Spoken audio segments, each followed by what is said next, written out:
তো hey hello enemy বক্তরা, কি অবস্থা সবার? আশা করি সবাই অনেক ভালো আছেন। আননোন এনিমি চ্যানেলে আপনাদের সবাইকে স্বাগতম। তো আজকে আমি আপনাদের জন্য দ্য হিরোস রিটার্নের এপিসোড 5 এবং 6 নিয়ে এসে পড়েছি। আর আপনাদের মধ্যে যারা এর আগের এপিসোডগুলো দেখেননি তারা একটু কষ্ট করে আই বাটনে ক্লিক করে দেখে নেবেন। আর ভিডিওটা শুরু করার আগে আপনাদের কাছে রিকোয়েস্ট করছি যে যারা চ্যানেলটা সাবস্ক্রাইব করেনি তারা করে দেবেন। তো যাই হোক, আর বেশি বকবক না করে চলুন ভিডিওর মূল কাহিনীতে চলে যাওয়া যাক। তো এপিসোডের শুরুতেই আমরা দেখতে পাই হান্ডম ওই তিনজনকে বলছে যে যদি আমরা ওয়াং রিওকে হারাতে চাই তাহলে আমাদের সাহায্যের প্রয়োজন হবে।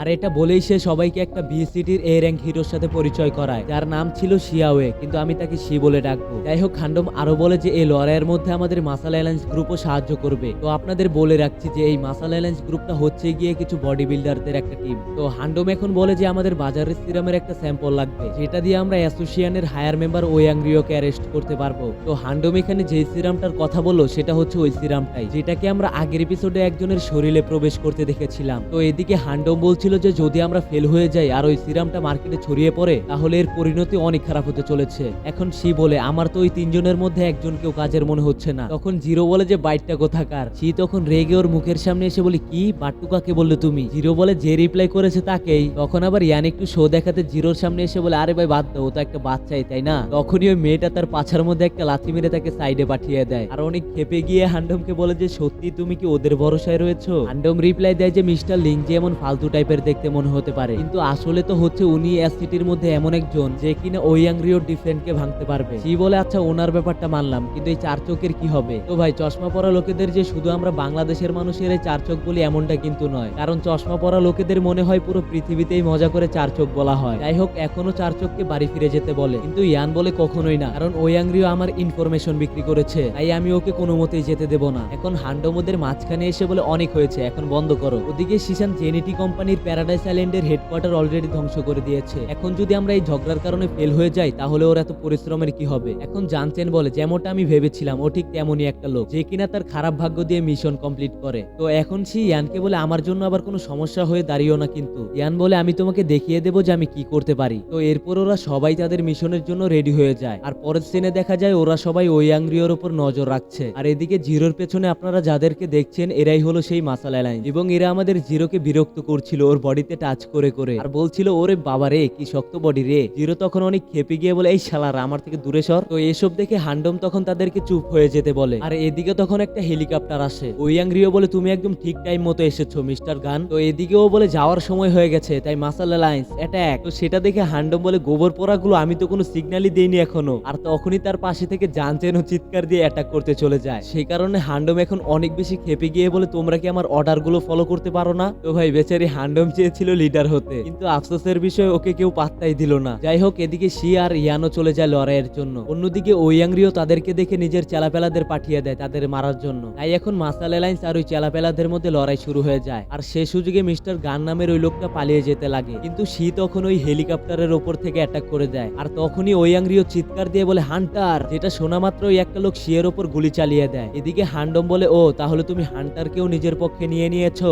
আসলেই টাকা থাকলে কি বা না করা যায়। এখন জিরো বলে হান্টার সে কি অনেক পাওয়ারফুল নাকি? হান্ডম বলে ওর এবিলিটি হচ্ছে অনলি সেন্স আর বুলেট রেজিস্টটিকে চেঞ্জ করা, এবং ও হচ্ছে একটা টপ ক্লাস এ র্যাঙ্ক হিরো। ওয়াং রিও বলে না না, ও হচ্ছে এসসিটির নাম্বার 1 হিরো। এখন হান্ডম বলে লিংজি তুমি গিয়ে জেনিটির ভ্যালুশন কোম্পানির লোকেদের দেখো, একে আমি সামলে নিচ্ছি। তো এখন আমাদের জিরো গান নামের ওই লোকটির কাছে এসে পড়ে। আর ও আমাদের জিরোকে দেখে বলে তো তুমি সেদিন ম্যানাসকে হারিয়ে দিয়েছিলে। জিরো বলে সেটা আবার কে? আর আচমকায় তার উপর একটা মেয়ে অ্যাটাক করে দেয়, আর এটা ওই মেয়েটাই যাকে আমরা জানচেনের ঘরে দেখেছিলাম। তো এখন জিরো ওকে মেরে সামনে গান নামের ওই লোকটার কাছে পাঠিয়ে দেয়, যেটা দেখে গান বলে তুমি অনেক অসাধারণ একটা লোক। আর তখনই সেখানে জানচেন এসে বলে আমাকেও একটু জয়েন করিয়ে দিয়ে মজা নিতে দাও। এখন গান ওই মেয়েটাকে অর্ডার দেয় গিয়ে জানচেনকে সামলাতে। তো কিছুক্ষণ পর দেখা যায় আমাদের মগা হিরো ওই মেয়েটার সাথে ফাইট করছে, আর এদিকে জিরো ওই গান নামের লোকটার সাথে। আর তারপর আবারও জানচেনকে দেখানো হয় যে এবার অনেক ভালোভাবেই লড়াই করছিল, আর একটু মনোযোগ লাগিয়ে ওর উপর অ্যাটাকও করে দেয়। অন্যদিকে দেখা যায় ইয়ান শিয়ের ওখানে পৌঁছে গেছে, সেই কারণে ও জিজ্ঞেস করে তুমি এখানে কি করছো? ইয়ান বলে আমি আমার অনেকগুলো চশমায় জঙ্গলের মধ্যে ছড়িয়ে ছিটিয়ে ফেলে রেখেছি, আর ওগুলো একসময় কাজে লাগবে। কিন্তু দেখা যায় ও তার সাহায্য নেবে না বলে মানা করে দেয়। আর তখনই ওই হান্টার তাদের উপরে অ্যাটাক করে দেয়, সেই কারণে শি তাদের সামনে একটা বরফের ব্যারিয়ার তৈরি করে নেয়, কিন্তু তার বানানো ব্যারিয়ারটা হান্টারের বুলেটের সামনে বেশিক্ষণ টিকতে পারে না। তারপর দেখা যায় ইয়ান তাকে কোলে করে নিয়ে বলে আমি কারোর জন্য কোনো বোঝা নই, আর এটা বলে শিকে নিয়ে একটা গাছের ডালের উপর টেলিপোর্ট হয়ে যায়। আর তারপর তারপর তাকে ওখানেই বসিয়ে দেয় আর এর সাথে ওই হান্টারের লোকেশনও ট্র্যাক করে নেয় আর শিকে তার ইশারা মতো অ্যাটাক করতে বলে আর যখনই সে ইশারা করে ঠিক ওই জায়গাতে সে অ্যাটাক করে দেয় আর হান্টারকে বরফে জমিয়ে দেয় এবং ইয়ানকে বলে তুমি কিভাবে জানলে যে ও কোথায় রয়েছে। ইয়ান এখন সেই একটা ভাব নিয়ে বলে আমার ক্যালকুলেশন এবিলিটি অনেক বেশি অসাধারণ। তো অন্যদিকে দেখা যায় ওয়াংরিও হান্ডমকে বলছে তোমার কি মনে হয় যে তুমি আমাকে একাই হারাতে পারবে? হান্ডম বলে আমি আমার জীবন দিয়ে দেবো তোমাকে হারানোর জন্য। তো এখন সে ওর উপর অ্যাটাক করে দেয় আর হান্ডম সেগুলো ডিফেন্ড করে নেয় আর তারপর সামনে গিয়ে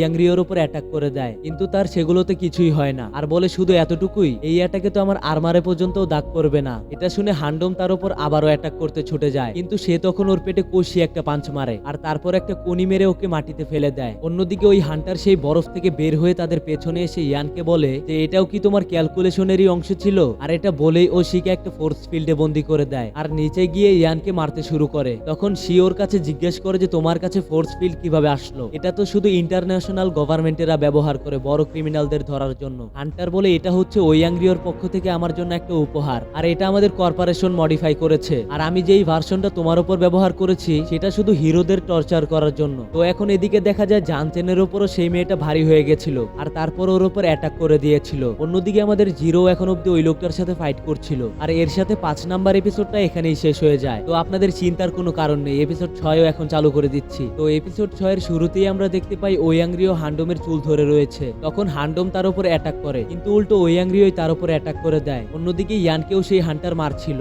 আর জানচেনও আহত হয়ে গেছিল আর এদিকে গান নামের ওই লোকটি জিরোর উপর অ্যাটাক করছিল আর তারপর ওর বডিতে ওই যে সেই ড্রাগটা ইনজার্ট করে নেয় আর এখন সে আগের থেকেও অনেক বেশি শক্তিশালী হয়ে যায় আর জিরোকে বলে যে আজকেই হচ্ছে তোমার মৃত্যুর দিন আর এটা বলেই সে জিরোর উপর অ্যাটাক করে দেয়। তাই জিরো বলে মনে হচ্ছে আমার একটু সিরিয়াস হতে হবে আর এটা বলে সে একটু সিরিয়াসলি ফাইট করতে শুরু করে আর ওর উপরে কয়েকটা অ্যাটাক করে আর তারপর কষিয়ে একটাই পাঞ্চ মেরে ওকে দূরে পাঠিয়ে দেয়। এরপর সেখানে গিয়ে ওর মুখের উপর পাড়া দিয়ে ওর মজা ওড়াতে শুরু করে আর আপনার একবার ওর মুখের অবস্থাটা দেখেন, খালি একদম টেমাটুমা হয়ে গেছে। যাই হোক, অন্যদিকে ওই মেয়েটাকে জানচেন তার সাথে কথা বলতে বলে আর বলে তোমার কি কোনো সমস্যা রয়েছে? মেয়েটা তখন বলে আমি এখানে তোমাকে মারতে এসেছি, কোনো কথা বলতে নয়। জানচেন বলে আমার কাছে একটা কোম্পানি রয়েছে 5 ইন্স্যুরেন্সের সাথে আর যেই তোমাকে অর্ডার দিয়েছে সে একটা ট্যালেন্টেড পারসনকে মারতে চায়, মনে হচ্ছে তোমাকে জোর করা হয়েছে আর যদি এমনটা হয় তাহলে আমাদের সাথে এসো, আমরা তোমাকে একটা নতুন জীবন দেব। তো এগুলো শুনে মেয়েটা বলে তুমি শুধু ভিক্ষা চাচ্ছ নিজের জীবনের, কারণ আমি যে তোমাকে এখন মারতে যাচ্ছি সে কারণে, আর তুমি আমাকে তোমার কথার ফাঁদে কখনোই ফেলতে পারবে না, কারণ আমি এতটাও বোকা নই। জানচেন বলে একদিন তুমি নিজেই মরতে চাইবে কিন্তু মরতে পারবে না, আফটার অল কিছুই বদলাবে না, তুমি চাইলে যত কিছুই করে নাও, তুমি শুধু মৃত্যুর টাইমটাকেই ঘনিয়ে আনছো, তুমি কি চাও না হিরোদের সাথে কাজ করতে? আর এগুলো বলে সে ওই মেয়েটার কাছে যেতে শুরু করে। তখন ওই মেয়েটা জানচেনকে তার কাছে আসতে মানা করে, কিন্তু জানচেন একদম ওর চাকুর সামনে এসে বলে বেছে নাও যে হিরো হতে চাইবে না মরতে চাইবে। মেয়েটা এখন কান্না করতে শুরু করে আর ওই চাকুটা ছেড়ে দেয় এবং জানচেনের বুকে তার মাথা রেখে কান্না করতে থাকে। আর অন্যদিকে দেখানো হয় ওই হান্টার এখনো ইয়ানকে মারছিলই আর সে কারণে সেই কান্না করছিল।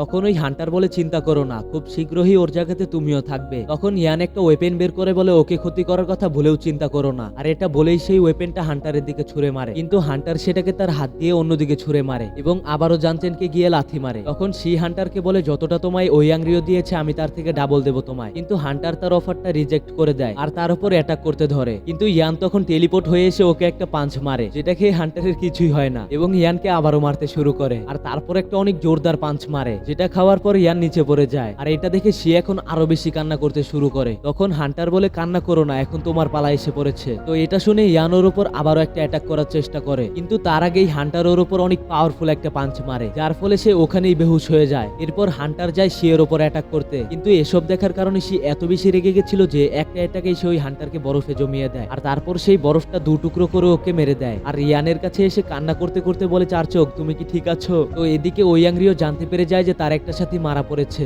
যে কারণে হান্ডম হাসতে শুরু করে। ওয়াংরিও বলে এটা ভেবো না যে তুমি ডং ফ্যামিলির বলে আমি তোমাকে মারবো না। হান্ডম বলে তোমার কি এমন মনে হয় যে আমি এখানে কোনো প্রিপারেশন নেওয়া ছাড়াই আসবো? আর এটা বলে সে ওকে বরফে জমিয়ে দেয় আর অনেক জোরে লিংজির নাম ধরে ডাকে। আর তখনই দেখা যায় ওপর থেকে আমাদের জিরোর এন্ট্রি হয় আর সে এসেই ওয়াংরিওর উপর অ্যাটাক করে তাকে দূরে পাঠিয়ে দেয়। আর তারপর হান্ডমের হাত ধরে বলে তুমি কি আমাকে ডেকেছো? হান্ডম বলে আমি তোমার শক্তির ব্যাপারে আন্দাজ করে ফেলেছিলাম, কিন্তু এখন তো দেখি সেটা আমার আন্দাজের থেকেও অনেক বেশি। তো এদিকে দেখা যায় ওয়াংরিওর পরনে থাকা আর্মারটা ভেঙে গেছে, কিন্তু সেও এখন সেই ড্রাগটা ব্যবহার করে এস লেভেলের হয়ে যায় আর তাদের উপর অ্যাটাক করে দেয়। তখন তারা কোনো মতে সে অ্যাটাকটা ডজ করে নেয়, কিন্তু আবার তখনই হান্ডমের উপর অ্যাটাক করে দেয়, কিন্তু দেখা যায় জিরো এসে ওই অ্যাটাকটা ডিফেন্ড করে নিয়েছে আর বলে ও তাহলে এটাই এস লেভেলের পাওয়ার? ওয়াংরিও বলে অসম্ভব, তুমি এস লেভেলের অ্যাটাক কেউ থামাতে পারো? আর মুহূর্তের মধ্যেই জিরো এসে তার উপর অ্যাটাক অ্যাটাক করে দেয়, যে কারণে সে নিচে পড়ে যায়। আর তার বিশ্বাসই হচ্ছিল না, আর বলে কোথাও তুমিও এস লেভেলেরই নয় তো, কিন্তু তাহলে আমি অ্যাসোসিয়ানে সেটা ডিটেক্ট কেন করতে পারলাম না? যাই হোক, তুমি যে লেভেলেরই হও না কেন আমাকে হারাতে পারবে না। আর এটা বলে জিরোকে মারার চেষ্টা করে, কিন্তু সে জিরোকে টাচ অব্দিও করতে পারছিল না। তখন জিরো তাকে ধরে গোল গোল ঘুরিয়ে আকাশে পাঠিয়ে দেয়, আর ওপরে গিয়ে তার উপর অনেক ভয়ানক একটা অ্যাটাক করে দেয়, এবং ও নিচে পড়ার কারণে সেখানে অনেক বড় একটা ধামাকা হয়, যে কারণে হান্ডম ছিটকে এক জায়গায় উড়ে যায়। আর তারপর জিরোর কাছে জিজ্ঞেস করে ও কি মরে গিয়েছে নাকি। জিরো বলে না, কারণ আমি ওকে একটু কন্ট্রোল করে মেরেছিলাম, আর চিন্তা নেই, ও কিছুদিনের মধ্যেই উঠে যাবে। এখন হান্ডম জিরোকে বলে তুমি এস লেভেলের তাই না? জিরো বলে সেটা ওপরওয়ালাই জানে, কারণ কেউ কখনো আমার কোনো টেস্ট করেনি তো তাই। আর তখনই দেখা যায় সেখানে জানছেন আর ওই মেয়েটা চলে আসে, আর ওদেরকে একসাথে দেখে জিরো বলে তোমরা তো একে অপরের সাথে লড়াই করছিলে তাই না? আর এটা শুনে ওই মেয়েটা জানছেনকে ধাক্কা দিয়ে সাইডে ফেলে দেয়, আর দেখা যায় এখন সেখানে শিও ইয়ানকে নিয়ে এসে পড়েছে, আর ওদের কাছে ইয়ানের সাহায্য করতে বলে। আর দেখা যাচ্ছে ও অনেক কান্নাও করছিল।